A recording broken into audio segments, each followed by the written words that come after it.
Everyone, and welcome to APS Webinars. The title of today's webinar is Landing Your First Physics Teaching Job.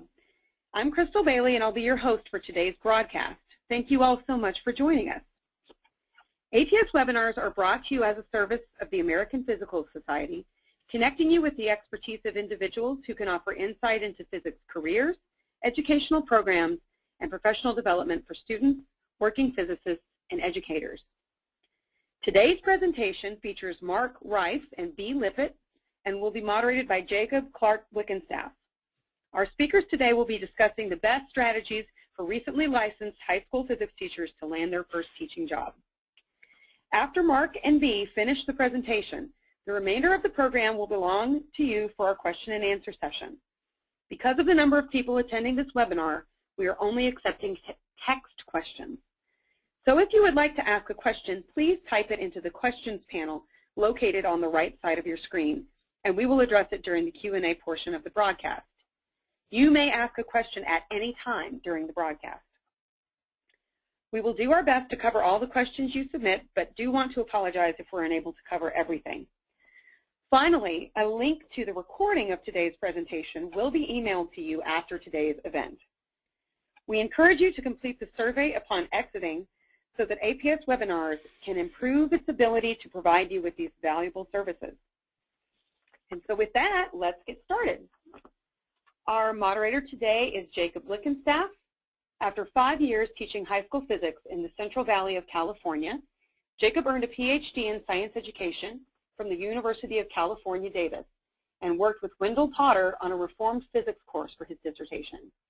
He has held assistant professor positions in science education and physics at Western Washington University and the University of Southern Mississippi, working in secondary teacher education at both institutions. He has published on gender issues in science education and writes a column on science in movies for the National Science Teachers Association. And he works as the APS Teacher Education Programs Manager at APS. And with that, I will turn things over to you, Jacob. Thanks, Crystal. Today we have Mark Rife and B. Lippitt joining us to talk about landing your first teaching job. Mark has been teaching since 1990 and teaching physics since 1997. He's taught in 3 states and 2 foreign countries, but currently teaches at his alma mater, Fayetteville High School in Fayetteville, Arkansas. He was the University of Arkansas Phys Tech physics teacher in residence in 2002-2003 and a visiting master teacher for our Phys Tech Noyce grant in 2011-2012. B. Lippitt is an extremely experienced, which I think might be code for something else, but an extremely experienced science teacher, having taught grades 2 through 12 since entering the teaching profession in 1974. For 20 of these years, B. enjoyed being a physics teacher, most of which was at Franklin High School in Seattle. B. completed his BS and master's work at Duke University in Durham, North Carolina. He is currently program coordinator for education-related activities at the Institute for Systems Biology. So now you should be seeing a slide that Mark is preparing, and I'm going to hand off to Mark and B, and then I will be working with questions as those times come along. Good. Welcome to everybody. I'm Mark. And I'm B. Welcome. I've organized this into 3 sections, and section 1 is before the interview, section 2 would be what can happen in the interview, and section 3 is after the interview. But of course, B, feel free to mix and match as you see fit topics that come to mind as being pertinent to what we're saying. The first, as the first slide says, what should you do before the interview? Certainly, you want to get your resume ready, and you want to make sure that you show it to as many people as possible, including non-science teachers. I try to show it to my wife because she doesn't have a science background, but she's a very critical reader and writer, and when I have her look at it, I know that if there's any error or anything that's unclear, she will take it apart, really, and tell me that she doesn't get it or that sounds not right. that's the first thing that comes to my mind when people ask me about getting a job. My school, a lot of times my mentees have asked that, or other people say, have you got your resume ready? Are you going to make a good impression with that? Because for some openings, we do get a large pool of resumes, and if you don't look good on paper, they're just going to set it aside, and you're not going to get to the next step. That's the first thing that comes to my mind. B, what would you have to say? I know it varies across the country, and it may depend on the size of the school district that you're applying for. In some cases, the school district HR department has a fairly pat entry materials that they accept. I, as a building leader coordinator around interviews, also know that oftentimes a cover letter to the principal, if you know the building that the job is where it is open, a cover letter to the principal just alerting them that your application is on file is a good idea. And I will add also practicing an interview with a mentor or a friend, somebody who can be straight about asking questions, having a third person listen in to stop you from the two of you from backing up and correcting as you go. Sort of run it as a full force 15-minute practice interview, 15-20-minute practice interview helps you get the feel of responding in the spot. Yeah, I agree that that's key, is how you respond. I don't think that as a person who's been on not a lot, but several interview committees, I don't feel like we expect the interviewees to have the answers, but it's more about, if you don't have the answer, can you project a feeling of confidence that you can, if it's, say, if you're asked about a problem that may need to be solved, can you project a feeling of confidence that you will figure it out to the best of your ability, given the opportunity. So if you do practice the interview, it might be good to ask the person you're practicing with to throw a few questions at you that you haven't thought about before, or maybe that you just haven't discussed before. Who knows if you've thought about it or not. And so then you've got the chance to respond to something that was unexpected. Okay. Anything else, B, that we should? I think there's a couple more slides here. I can't remember what the next one says. More will come up. No, I think we've got ready to. As B said, doing live practice will help you quite a bit, I think, in the interview. Live practice with a friend or another teacher. When I wrote this slide, cast your net widely, I was also thinking that you should. A lot of times, people sort of self-select them out of positions that they don't think that they could get. You really, a lot of times, don't have that much to lose. If you submit an application and get the interview, it's just more practice. Even if you don't think you can get the job, you're going to build your skills in the interview and possibly make connections with people that are there. You may not be the best qualified person for that particular job, but they may have something else later on. I'm also thinking of when I was first becoming a teacher, there were job fairs where you would, I haven't been to one of these in many years, but I know they're still out there, where you would go to a convention center or some big meeting room, and each district would have a table around the room. And so I didn't always want the job that I went and stood in line to interview for, but I viewed it as another chance to practice and to talk to people about what the expectations were. I interviewed for several jobs that probably didn't have a good chance for, or maybe, at least in one case, probably didn't want that badly, but I took it as an opportunity. Anything to add? I would add in here about casting your net widely. if you are prepared to move, don't hesitate to get the application into that more distant place. I have hired through a phone interview from Seattle to Mississippi, and hired somebody who really fit the niche we had. So don't hesitate, even if you're not going to be in the city where you're applying. Yeah, I agree. I've gotten jobs from the other side of the country, or the other, in one case, the other side of the world over the phone. So if you're not there, you can still get the job. In some cases, it may take some extra convincing that you really are serious about moving to where they are. In the case of Seattle, since they have such a great quality of life, people are probably moving there all the time. But in some other cases, I found that they're a little suspicious. Why would you want to come for this job? And I had to convince them that I was a serious candidate at one district. Another thing that I found in working with my mentees this year is they view their inexperience as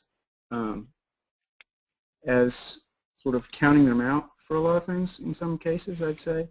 But you've got to, you may be up against experienced teachers in some cases, but you've got to look for the things, I think, that you have as positives in spite of inexperience. It may be experience in another field, or experience in informal education, or just some areas where you did particularly well in school or particularly well in student teaching. Something that you can stress is saying, okay, this is showing that I've really got the promise to be a great teacher someday. A lot of times the interview committees will pick experience over inexperience, but not always. In particular in physics, you don't get a lot of people who apply who have a physics background. And if you've got, a phys tech behind you, experience with physics education research and reform teaching, and you've got a good physics background, you may look better to an interview committee than an experienced teacher who came from some other field to teach physics, as so many of us did. So, anything you'd like to add, Bea? Yeah, I would jump in there, and as Mark mentioned, not everybody has the physics background you have. You're applying for a position, probably teaching physics, maybe teaching physics or whatever science. Be aware of your interview panel. As you sit down and are introduced, don't hesitate to take some quick notes about what their background is.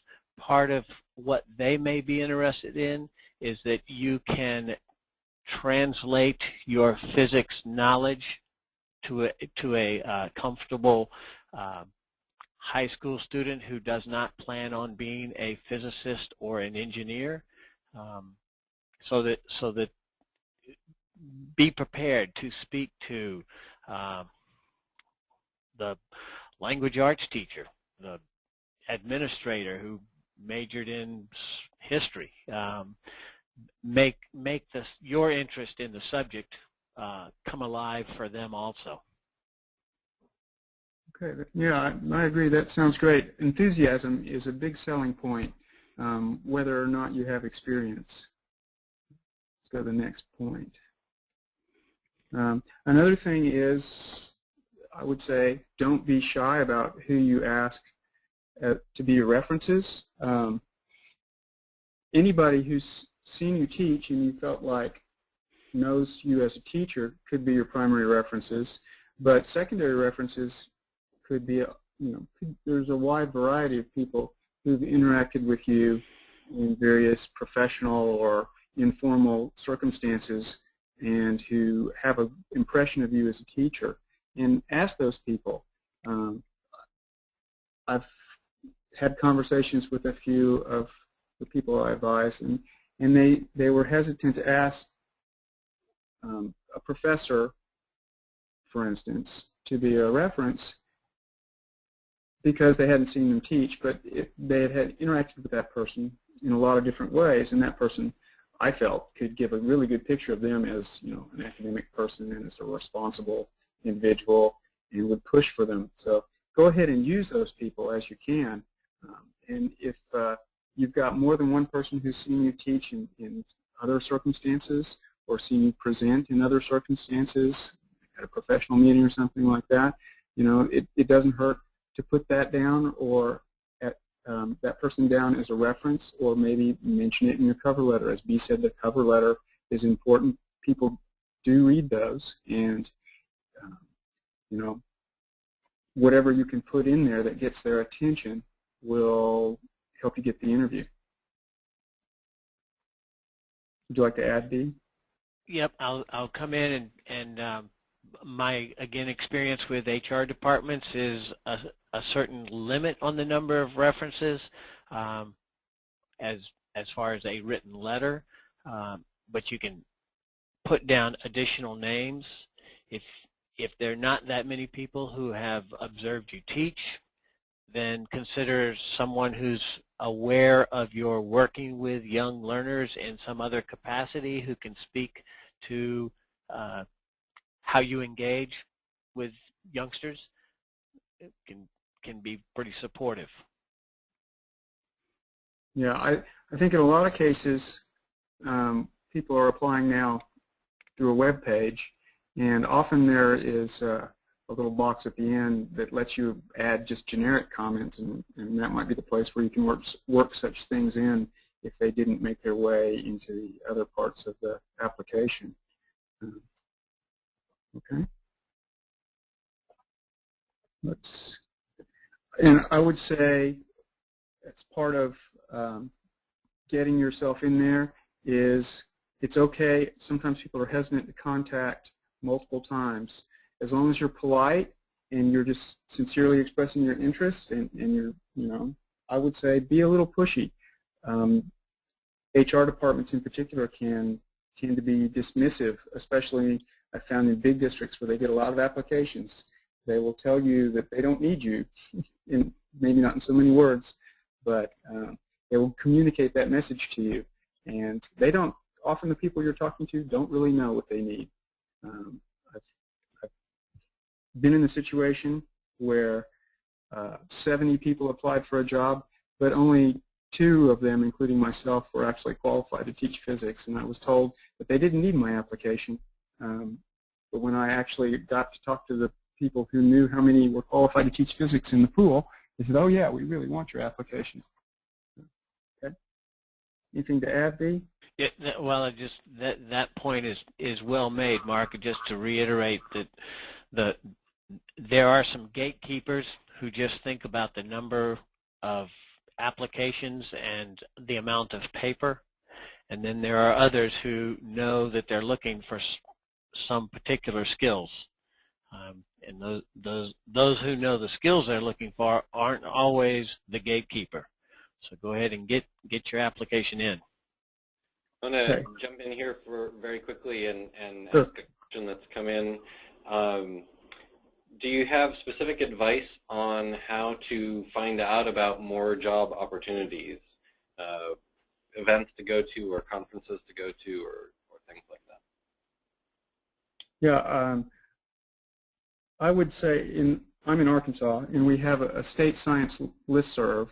Many people post job notices on there. Of course, the newspaper is your first resource, and web pages, or the school's HR web pages anywhere you think you might be willing to move.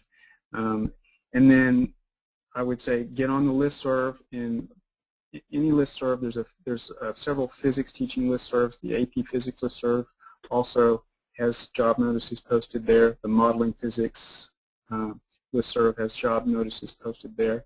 And word of mouth, ask all the physics teachers you know, if you hear of something, would you please let me know what it is? What would you say, B? In Washington State, there are 260 school districts, I believe. Each one has a web page. HR has openings listed.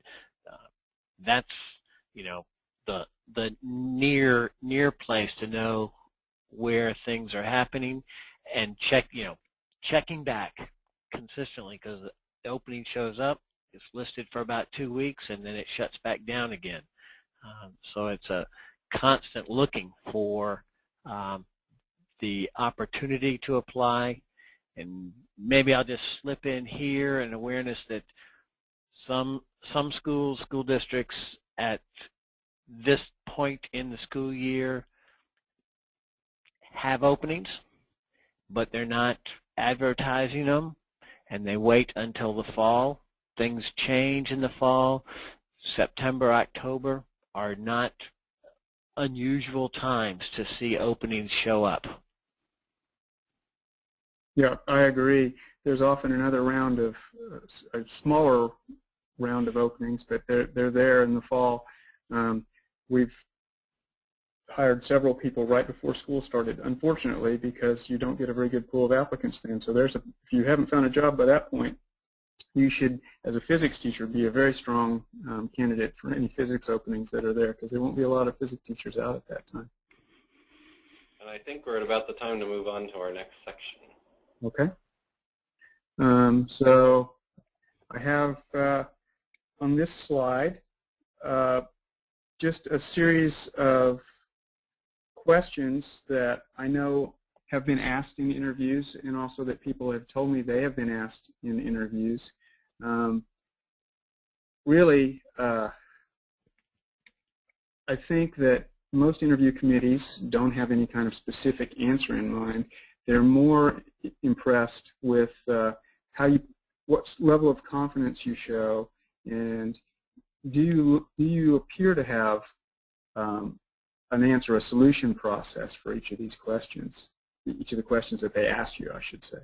So you may be asked your philosophy of education, which to me is almost a ludicrous question, but I've been asked that sort of question before, and I'm really not sure what to say when I'm asked that question, but I put together a whole series of responses that encapsulate some things that are important to me.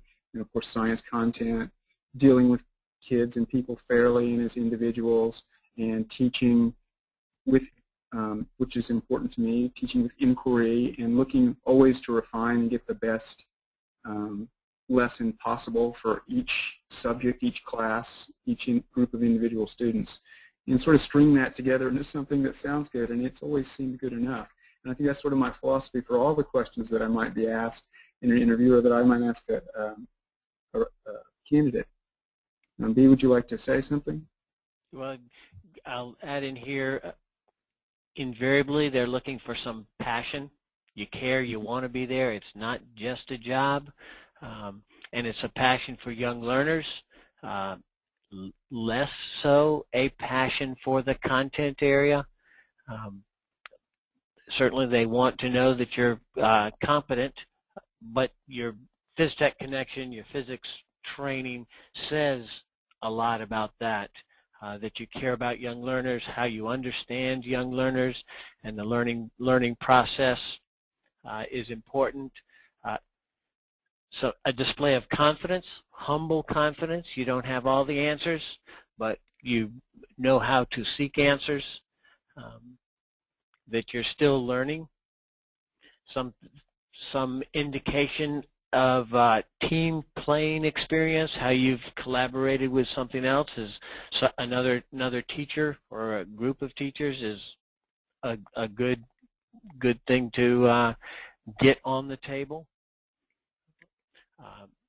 There will be questions that you don't have an answer for. Display poise. Take a second or two to think about the question. Rephrase the question. Parrot it back to the questioner so that you have some time to think, and you're also clear that you have the question right. And after addressing a question, maybe hesitate and ask if that was complete enough.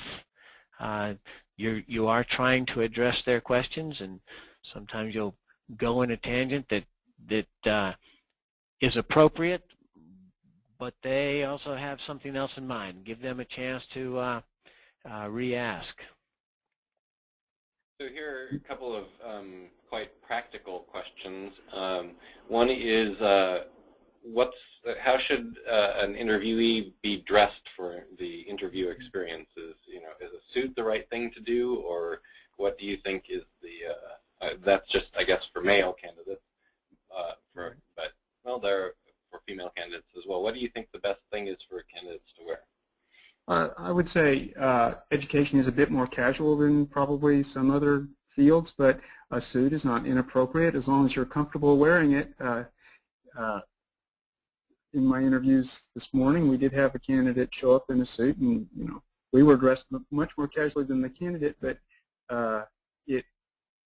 it made that person look professional. So if you want to go that far, but I think business casual is enough. Probably a tie, if not a tie, nice shirt with a collar for men, and not sneakers, something that's ironed. You want to make a good impression. For women, I'm not such a good advisor. What would you say, Dee? It's okay to dress overdress from your interviewees. They're interviewers, rather. They are probably coming from the classroom to the interview, and know where you're going for the interview. By that, check the website, know what the norm is in the building, but dress up as opposed to dressing down is definitely the best advice. Yeah, I would agree, especially as a person with little teaching experience. They're more likely to look at you positively for dressing up than dressing down. Okay, and the other quite practical question, is there something that I should bring with me, like a sample lesson plan, or if I had to create a portfolio for my licensure program, should I bring those sorts of things along with me? I would say absolutely. I would recommend bringing extra copies of your resume and cover letter. Everybody who's at the interview may not have seen those, although usually they have, and a portfolio with student work or lesson plans, pictures of you teaching. That will make a good impression, I think. It's also, I think, comforting to have that. If they ask you a question like, tell us about an excellent lesson that you've taught or something like that, you can flip open to that page of your portfolio and say, well, here's some evidence of it. It may be comforting and illustrate what you're talking about. What would you say, Dee? Yeah, confirming that. Good to have it. Not to be surprised that you don't get the opportunity to pull it up, depending on the structure of the interview. My experience in the last decade of teaching was the interview process was very formalized. The same questions were asked of all candidates. There was limited to no opportunity for side questions or additional questions. It was an attempt to really level the playing field, so that it's good to have it in the back pocket ready to go if you have the opportunity to use it. Yeah, I agree. Good advice. And finally, I guess, Mark, you've had some success with phone interviews. Do you have any specific advice for how to be successful in that sort of environment where it's a little different to do an interview over? Yeah, I've gotten a couple of jobs with 3 jobs, I think, with purely phone interviews. But in at least one case, some of the people who were interviewing me knew me already. So, but the principal did not. It's in some ways it's actually easier over the phone. I don't know about the person who's asking the question, but I'm often more comfortable when I'm, like in this instance, I'm not worried about my personal appearance, and I can pause for a second and I don't see any eyes on me, and I can stop and think. And I think I would just say do what we suggested in practice, answering questions, including questions that you may not have thought of before, and you should be fine. You may want to, you may not, but you may want to record yourself if you're nervous about the way you sound. That is a process that I've done with videotaping myself. And I found some things I didn't like about my presentation style and changed them because of it. And I think it was it was kind of wrenching at first, but I think it was a good process. So if you're really concerned about the way you might sound over the phone, if that's the sole way you're projecting yourself, you might want to practice taping it and, or recording it and seeing how you sound. Anything else, B? Another thing to your ability to tune your ear is to, the intercom is sitting at a table with some number of people around it. Capture those names, capture the tone of their voice, the sound of their voice, so that you can separate them, so that you, again, have an idea of who you're talking to and where their questions might be coming from, if I can use that expression. Yeah, that's excellent advice. I mean, I think the more research you can do on the people and the job that you're interviewing for, the better off you will be. One phone interview was at a private school, and I went to their website and I researched the structure of how they had the science curriculum set up and everything. So when we got to the interview, I was able to impress the principal with understanding how their school was going, and it was really with 2 people. So B's advice is excellent, but I only had to distinguish 2 people. But I was able to sort of sell myself so well from doing that research and realizing, okay, I don't have much to go on here, but I'm going to explain to her how I think what I do would fit in with their school from what I've read about the mission of the school and the way they view things. And she seemed to like what I had to say. I was offered the job, although I didn't take it. Well, I'll make one sort of related comment to the research point that you just made, this would apply only to a face-to-face interview, but it was advice that I received when I was going out and doing my first interviews, and I took it, and it was helpful, was if you have the time to leave early or get to the site of the interview early enough to to drive around the area surrounding the school you're going to interview at. 10 or 15 minutes in the neighborhood can give you something of a sense of where those students are coming from, and if you can talk about that a little bit during the interview, that shows that you've done some additional research to the principal or the committee that's interviewing you. Okay, I moved ahead to a few more questions that have come up in interviews. I would just like to, there they are. We actually asked, we didn't ask what is differentiated instruction, but we did ask describe any discipline issues and how to use technology in the classroom in our interviews this morning. And we did ask one candidate why teaching, because that person had an engineering background and had left that to become a teacher. So I think these are real questions, but I think B's advice is really spot on about the fact that what in particular principals are looking for is not your content knowledge, but do you have confidence? Do they think that you can control a classroom, work with parents well, work with students well, and collaborate? That's a big buzzword these days. Can you collaborate with other teachers across disciplines and within your discipline? And if you'd like to add something. Well, in my department at Franklin High School, one of our ringer questions was identify a common prior conception or misconception and describe how you address it. And it was if the interviewee had no idea what a prior conception or misconception was, it was an alarm. It's like I tell them what they need to know, and then I check to see if they know it. I'm not interested in where they're coming from was a bad message for us to hear. So Yeah. And I think we're about the point to move on to our next section. Okay. Yeah. Shall I go past this slide then, or are you saying this slide, Jacob? You could do this one fairly quickly, and then I think we want to get on to the post-interview section.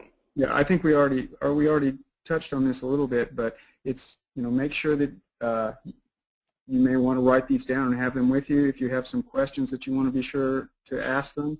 These are some typical questions to ask. Who and when will make the decision is a good thing to know before you leave the room. And then you may also want to, if any of these questions don't come up in the process of the interview, you may want to ask us these and more. There often comes the point where when you're offered the job, you're not exactly sure you want it, especially if you're on the hook for another job. Anything you'd like to add, B? You do want to know that you want the jobs. Therefore, you need to ask some questions about the situation. Schools are also interested in flexibility.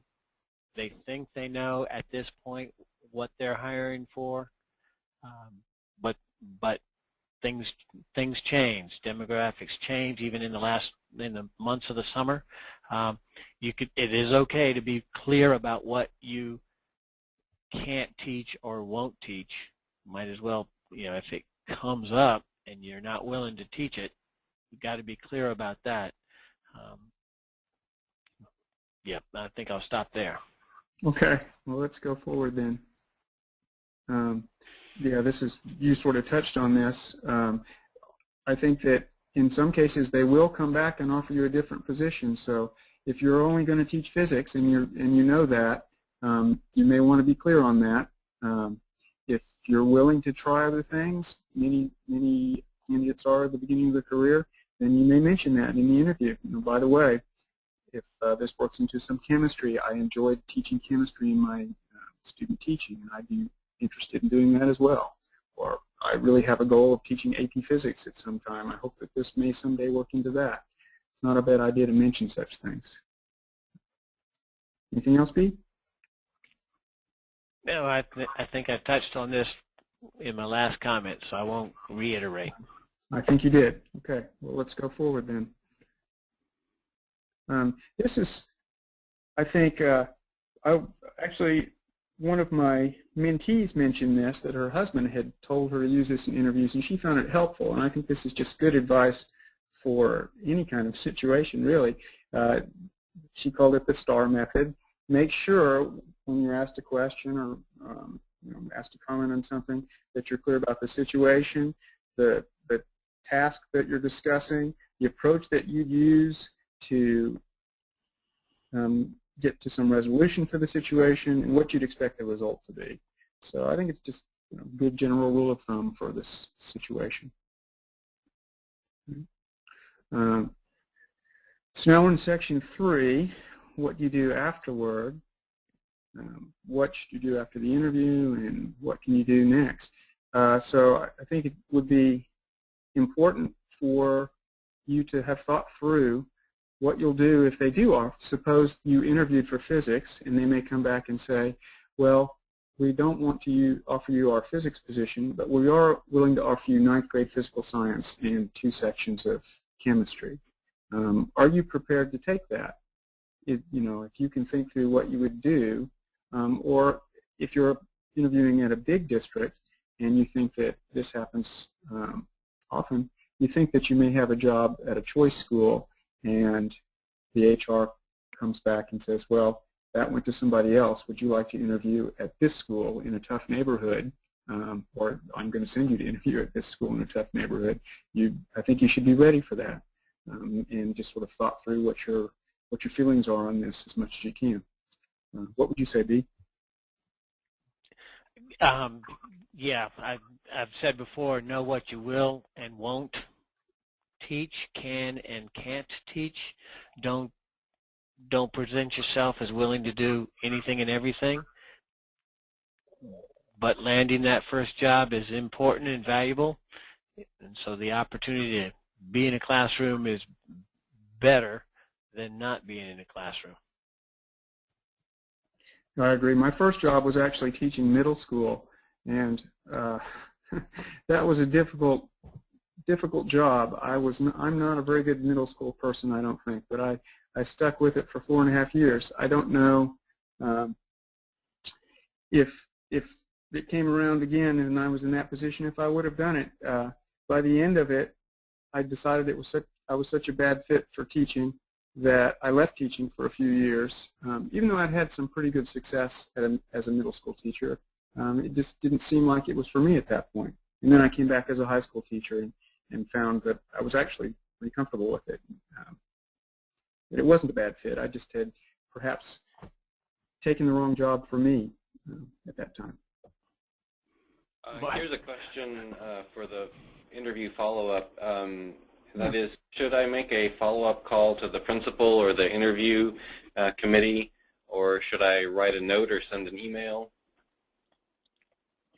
I think I would probably make the phone call first, and I would make that call to whoever seemed to be in charge of the interview committee. At our school, the principal generally delegates the interview. He makes the final decision, but he delegates the leadership of an interview committee to one of his assistant principals. And there they make a recommendation to the principal, and he almost always goes along with what the committee has decided. But he does take responsibility for the final decision. But he will not have been at the interview. The person you want to contact is that assistant principal who's in charge of that process. And I would say phone call, email. If you call and the secretary says that person's not in right now, you would like to leave a message. I might personally, I would just leave a message saying I called. I'm going to just send you an email to make sure that we're in touch, and send an email at the same time probably. I don't think that's too much. Do you agree, Dee? Yeah, I would put some variations on that. I think that first contact after the interview is a thank you for the opportunity. It's a chance to get your name forward. A phone call ends up sort of leaving the air with have you got an answer yet? Can you tell me anything? Even if the question's not asked in that voice contact, there's that question sitting there. Email or a short note using the U.S. Postal Service to say, I enjoyed the interview, exciting opportunity, I hope to hear soon. Recall there was advice earlier about having some sense of a timeline. You know, that at the interview you have it, by next Friday, by the 3rd of the month, or by something, they're going to have a decision, and you want to be patient for them to do all their interviews and come to that decision, but you also want to get your name back on the table. And a email, letter. A letter can be passed around to the whole committee, which is helpful. Yeah, that's about where I go. That's a good point. I would also say if you want to leave the interview knowing an approximate date when they're going to make the decision. If they don't make that decision at that time and they tend to drag it out for a while, in many cases, I would say make sure you're looking for other jobs, because if you interviewed and then they say they're going to make a decision in a few days and they don't, they're maybe looking at you as last resort. They may think that none of these people are the person we want, and we're hoping somebody else will apply. You never know that, but sometimes it's just inertia. People are dragging their feet and not getting around to making the decision.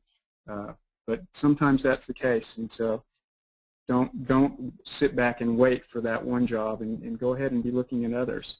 I had one of my mentees this year had several interviews with the district, and it was looking pretty good, but they just couldn't couldn't commit to her. In the meantime, she kept looking, and she found a job with another district that she was happy with. So I was glad that she kept applying in other places, even though she thought she was going to get a job with the first district. Mark, that raises a recall of one question can be sussing out from the interviewers, are you applying to other places? And I think it's okay to say that you are, but why you particularly like this opportunity. Every place you are interviewing is the place you want to be at in that moment. That's right. You want to, as B said earlier, really enthusiasm is a very big key to making a good impression in the interview. And so if you can sell yourself as really wanting to be at that particular school and you have good reasons for it, you're going to look great in that interview. Do we have any more slides to go through? So we should wrap those up and move on to our... I think this has occurred, I think, many times in education and in other fields. I've been in interviews where it was pretty clear that they were just doing the interviews because they had to advertise and interview people, but they had already chosen an internal candidate. And this may happen to you. It's unfortunate, but again, I would say you can look at it as practice, interview practice. You will meet teachers, department heads, and principals, and if you make a good impression, the next job, they may come looking for you, especially if it happens relatively quickly. As B said, maybe you interview for something over the summer, and they've already got an internal candidate that they want to put in that job. They just had to advertise for some regulation. Then if something opens in the fall, you might be the person that they go contact and say, well, that person was a good interview, even though we didn't want them for that job, we want them for this one. B, would you have anything to say about that? Just real quickly, I'd say, recall, that's why we network when we're doing our internship, trying to get to know teachers in other buildings, the things we do at our school, to know other schools and teachers in those schools, builds our network.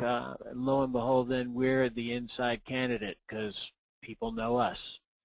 Right, and your supervising teachers in student teaching are really good resources for knowing what jobs are going to be really open and what jobs may be opening in the future. If somebody is talking about retirement, they may mention it to their colleagues well before they do it, and you can have your ears open and you could know what jobs are going to happen as well. That's something we haven't talked about. So I would say, as much as you can, keep in touch with those people you did student teaching with or other people you've networked with. I think that's all I have to say on that. Yep. And is that the end of our prepared section? No, you got it. We have one or two more. Okay. So now you've got the job.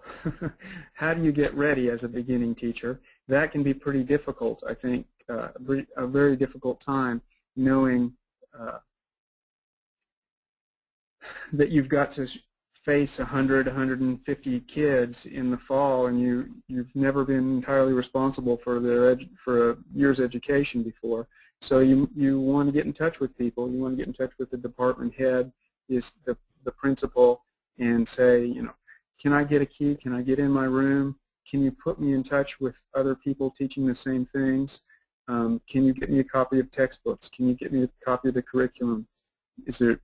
They usually will mention if there's some training they want you to go to, but oftentimes there is, so you should be prepared for that. They may ask you to go to a workshop. You might ask if you will be assigned a mentor. Most districts these days assign a mentor to beginning teachers, and that person, if you want to get ready early, maybe around in the summer to give you some advice and some resources. What would you say, Dee? I would put on top of that. So now the school year started. Hey, it's going to be work. The teaching can be very isolating. Don't let yourself be isolated. Get out, know some other teachers, interact with them, find time to stand in the door jam and talk about where you're headed in your instruction. Be honest about roadblocks, interference, and listen to how others are dealing with it. Know that most of the students you have exhibited their character in other teachers' classrooms. Learn from the other teachers, but be your own person. Yeah, that's good advice, I think. I would also like to mention that if you have a physics teaching job in particular, AAPT has an excellent journal, The Physics Teacher, which has tons of great teaching ideas. When I first started teaching physics, I found a little book in my classroom that somebody had left behind. It was How to Teach Physics the First Time, and it was an AAPT, or the first year, AAPT publication, and I just grabbed that book, and it had lesson plans in it that were ready to go, and I did a few of those lesson plans. I said, wow, this is a huge help, and joined AAPT and have found the Physics Teacher magazine to be a great resource, and then other AAPT publications, events, also a great resource, way to meet people and get materials that you can use. Good point. Okay. I think we're at the end of our slides. Jacob, do we have any other questions? Or? Yes, we do, but before we move on to that, I want to mention that when I put out the call for this announcement of this webinar, I heard from the Human Resources Department here in the Washington, D.C. Public Schools area saying, could you please let folks know that we have open physics positions right now, and I really want to hear from anybody who wants to work here in the D.C. public school system. So there is an online application available at the link that just was sent to all of you. Also, I can give you a contact name and phone number. Sydney Henriques Payne is her name, and her phone number is 202-645-6568.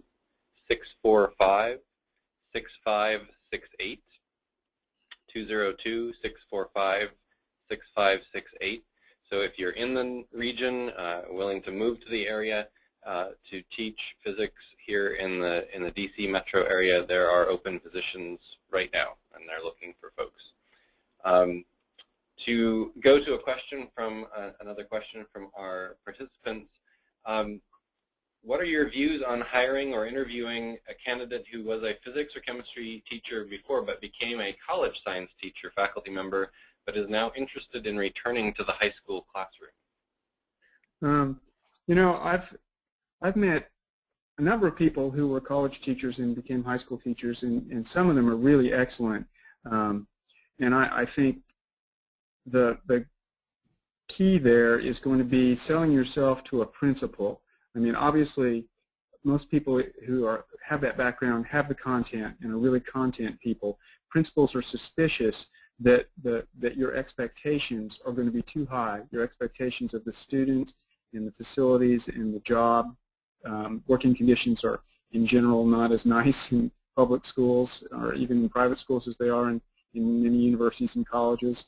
And so you're just going to have to convince your interview committee that you really are keen on relating to these kids who have not always chosen to be in your classroom and may not have the sincere interest in the material that you're presenting as many of your college students did. So it's going to be a salesmanship job, I think, but I would hope that many of the interview committees would really view you with exceptional interest because of the content background. But as B said, that generally comes second or maybe not even second in some committees' considerations. Would you like to say something, B? Yeah, I was going to say, the credential there is not the content. It's rapport with young learners. Do you get it? Can you display it? And also working with colleagues. There's more of that at the high school level than I sense there is at the community college university level. I may be wrong there, but that's you got to be ready to work with the youngsters and the adults in your building. Yeah, and perhaps convince them that you're not going to leave when you get in the classroom and realize it's not a college classroom anymore. That the reality is not quite as nice. Well, I might say it's nicer, but that's just a point of conversation. Well, there you go. No, I think there's definitely some really great things about teaching high school that you don't necessarily get when you teach college. Certainly, a lot more interaction with the learners in most high school classrooms, and that's really what they're looking for. Are you a person who wants to lecture to a bunch of people taking notes, or are you somebody who really wants to interact with the kids, not just about content, but about everything? It's high school. Yeah. There's homecoming week. Yeah. Well, we are coming to the end of our scheduled time for the webinar, and I wanted to make sure that I communicated our most sincere thanks to Mark and Bea for providing their expertise on this issue, folks who have participated in interviews today on the other side. I will also hand things back over to Crystal for a final close to this event. Yes, thank you very much, Jacob, and thank you, Bea and Mark, both for this really informative presentation. I hope that a lot of folks have gotten something from it that will really help them sort of seal the deal and get some good teaching jobs. But unfortunately, we are out of time. And if you asked a question, we apologize if we did not get to the question today. We do welcome you to follow up if you think of any other questions with the speakers. You can send an email to webinars@aps.org, and I can forward the questions to the speakers for comment.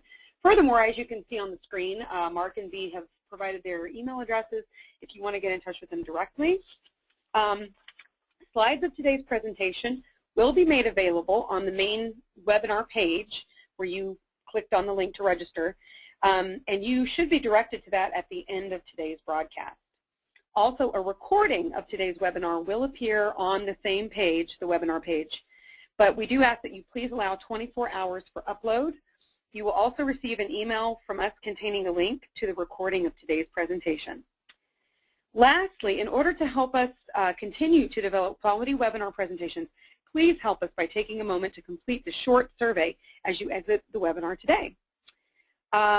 So this wraps up today's event. We hope you'll join us again next time. Thanks, everyone. Bye-bye. Okay, thank you. Yep, thank you. Goodbye. Good luck. Yeah, thanks, everyone. Good luck, people.